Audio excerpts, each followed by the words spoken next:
Alright guys, now back to this COVID-19 bullshit. What's it been, 5-6 weeks since I made the last video where I was talking about old people?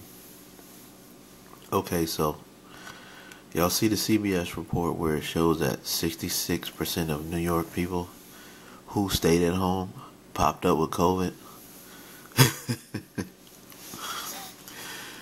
I think a lot of us know it's been all bullshit since day one. They have Anthony Fauci, or whatever his bullshit name is, talking about back in 2017 there's going to be a pandemic in 2020. Eyebrows raised and magically it's a pandemic in 2020.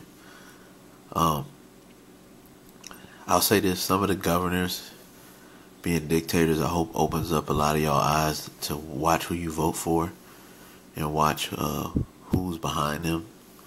Bill Gates coming on TV talking about Africa, and it already been said Africa had, especially sub-Saharan Africa, has some of the lowest cases. I think it's kind of funny, and it's also kind of ironic.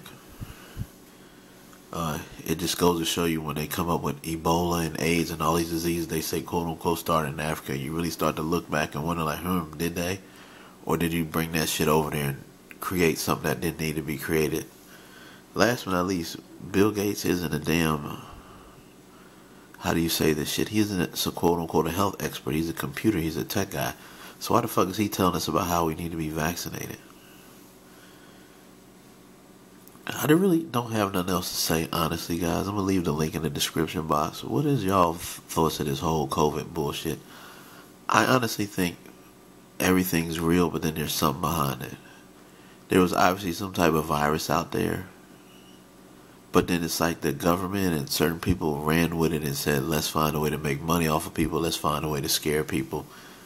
Let's find a way to, like, for example, what the fuck is Cuomo talking about when he says the new normal? And now that this study came out that says, how is this a new normal that's not even effective? There were videos taken off of YouTube, guys, from the two doctors who said in California this was bullshit. The other YouTube videos taken down where people going around filming hospitals saying, these are empty. The ship that was sent to New York,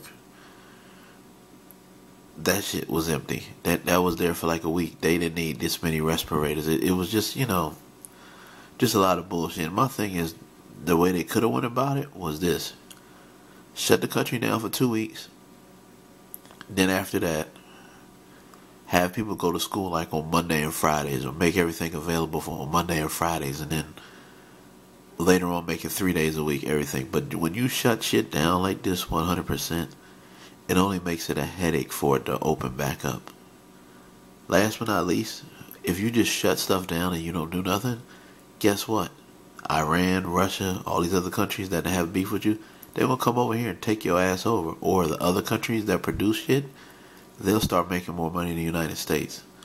So it's crazy. Just leave your comments, but I think kind of a lot of us knew from the beginning it was blown out of proportion and there was a lot of bullshit involved. As we said, there's probably people that died from COVID-19 and there's probably some people who got sick, but I just think it's magical now. Nobody's talking about the flu or heart disease. And when they released that documentary that said that they're actually paying doctors to say they died from COVID instead of what they actually died from, it just makes you wonder, like, what the hell is really going on here?